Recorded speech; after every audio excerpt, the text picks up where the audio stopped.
So yun, what's up sa inyo at panonoorin natin itong si Sir Neb at panood na rin naman natin itong Dalampasigan Horror Stories. So yan, kung bago ka pa lang, please subscribe naman at hit mo na rin yung notification para updated ka sa mga video ko.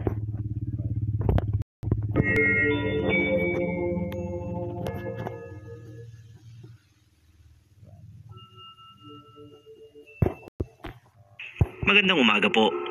Ako si Regan, isang mangingisda. Bago pa lang ako nakikinig sa channel nyo at talaga namang nakakawili. Sa ngayon, bukod sa pangingisda, ay meron na akong ibang trabaho. Guardia rin ako. Tuwing nasa duty ako para hindi mainip, ay nakikinig ako ng mga horror stories nyo. Naalala ko tuloy ang sarili kong karanasan sa dalampasigan namin nung sa pangingisda pa lang umiikot ang buong araw ko. Matagal na kaming nakatira sa islang yon at dati ko pa rin naririnig yung tungkol sa mga aswang na para sa akin noon kwentong barbero lang.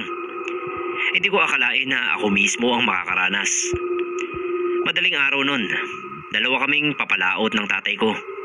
Pero nauna na ako sa dalampasigan. Nagkakape pa kasi siya sa bahay. Habang inaayos ko yung bangka ay nakita ko sa gilid ng mga mata ko na may babaeng papalapit sa akin. Pero nung tignan ko na ay nawala. Nagpalinga-linga pa ako kaso hindi ko na nakita. Kaya tinuloy ko na lang yung ginagawa ko. Nung maya-maya lang ay nakita ko na naman sa gilid ng mata ko. Hindi ko naman siya tinignan. Hinintay ko na makalapit pa sa akin ng konti at saka ako lilingon. Yung biglang lingon ko na yun nabigla talaga ako. Dahil ang bumulaga sa mga mata ko ay isang malaking baboy ramo. Mabilis akong inatake nun. Gusto akong sakmalin. Mabuti na lang at naiharang ko yung sagwan. Napigilan ko siya. Pero hindi pa rin siya tumigil. Ang lakas ng pagsingasing niya habang iniikutan ako. Sa loob-loob ko, napamura na ako. Ito na yata ako yung sinasabi nilang aswang. Madilim pa at napakatahimik sa dalampasigan. Kaya ang lakas ng loob na atakihin ako. Pero hindi ako pinanghinaan ng loob. Ang higpit ng hawak ko sa sagwan. Hindi ko na hinintay yung sunod niyang pag-atake. Inunahan ko na siya gamit ang sagwan ko. Natamaan ko siya. Akala ko talaga manlalaban pa dahil ang tapang ng anyo. Pero buti na lang at mukhang natakot.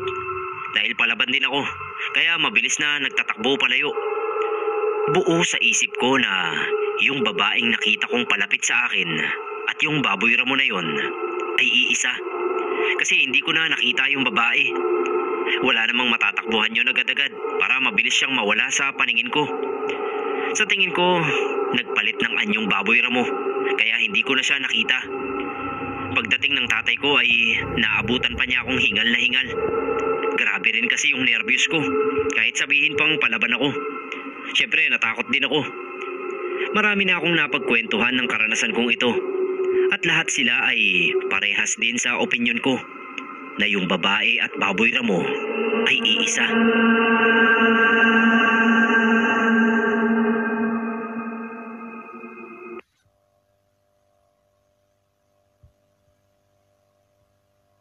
Ako po si Michael.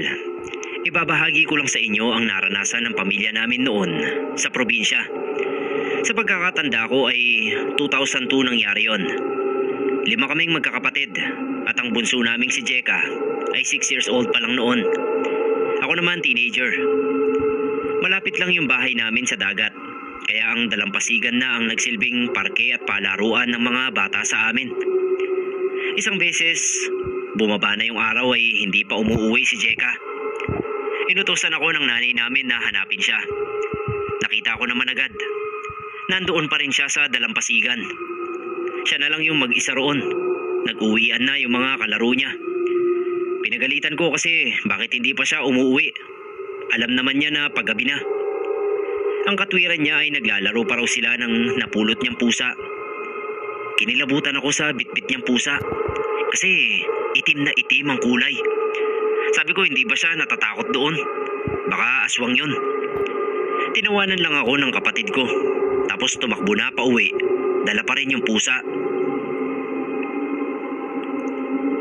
Pag-uwi sa amin, hindi naman pinansin nila nanay yung dalang pusa ni Jeka. Mahilig kasi talaga sa pusa yung kapatid ko. Kaya sanay na raw sila na lagi itong may hawak na pusa na napupulot lang kung saan-saan. Palibhasa, malawak naman yung bakuran namin. Kaya okay lang sa kanila. Pero nung gabing yun, naalimpungatan ako. Nakarinig ako ng kaluskos sa labas. Maingat akong lumabas. Nagtago ako sa likod ng punong mangga namin. Nung makita ko yung isang nakatalikod na nilalang sa loob mismo ng bakuran namin na parang may nginangasab na kung ano. Hindi ko mawari kung babae o lalaki kasi madilim. Napaantanda ako. Angat yung mga paa kong humakbang pabalik sa amin. Halos hindi ako humihinga. Nung nasa loob na ako ng bahay, ay hindi pa ako nakontento. Pumwesto ako sa bintana kung saan natatanaw ko yung pwesto ng nilalang na nakita kong nakatalikod kanina. Pero pagsilip ko sa bintana, ang tanging nakita ko ay yung pusang itim na napulot ni Jeka. Naglalakad sa bakuran namin habang may kagat-kagat sa bibig na parang karne. May dugo-dugo pa yun. Sinundan ko siya ng tingin. Tumalon yun sa bahagi ng bakuran namin na malalago yung halaman. At yung nilalang na nakita ko kanina ay wala na sa pwesto niya. Napaisip tuloy ako kung yun bang nilalang na yun at ang pusang itim ay iisa. Nagising na rin ang nanay ko. Sinabi ko agad sa kanya ang nakita ko dahil takot na takot ako nung mga oras na yun. Agad naman niyang ginising sina tatay at mga kapatid ko. Hindi nagdalawang isip ang tatay ko na lumabas bitbit ang asin. Hinagisan niya ng asin yung bandang tinungo ng pusa na sinabi ko. Ilang saglit lang at lumabas mula roon yung pusang itim. Nagtatakbo yun palayo at hindi na bumalik sa amin. Ang nakakapangilabot ay yung kwento ng ilang kapitbahay namin. Kasi nung gabi raw na yun ay may nakita silang hubot-hubad na lalaki na tumatakbo mula sa bahay namin.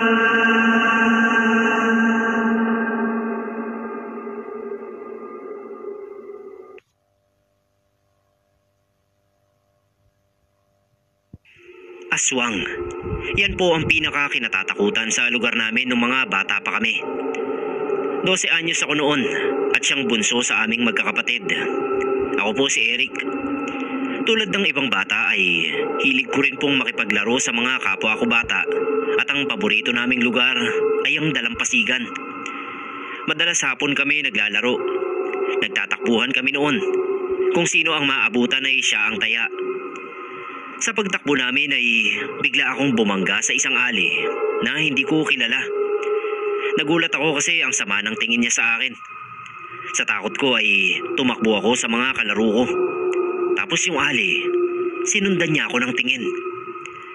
May bangkero na nakakita sa amin at sa pangyayari. Nilapitan niya ako.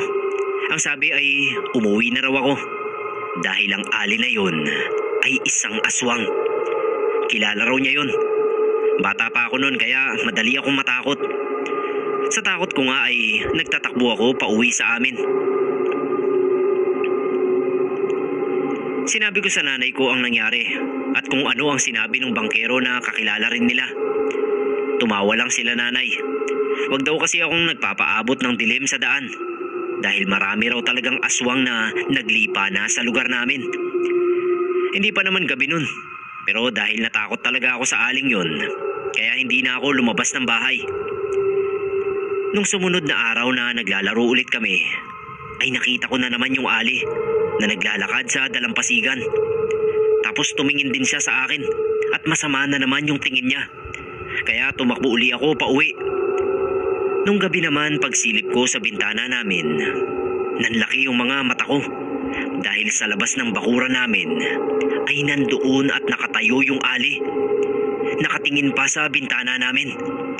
Nanlilisik yung mga mata. Nagsisigaw ako. Tinawag ko sina nanay at tatay. Naglapitan naman sila sa akin. Pero pagtingin nila ay wala na roon yung nakakatakot na ali. Dahil doon ay nilagnat ako. Pinahanap nila tatay yung ali. Pero hindi na yun nagpakita sa amin. Nung ipatawas ako nila nanay, Lumabas na isangang aswang ang babae. Kaya binigyan ako ng albularyo ng pangontra. Dahil nakatuwaan daw ako nito. Balak lang daw ako nitong paglaruan.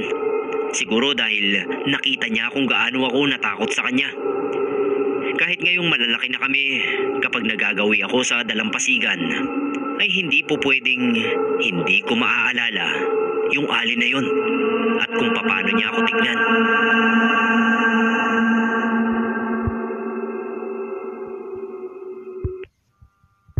So yun, maraming salamat sa inyo at next time ulit. Ako nga pala si Silent Kitty.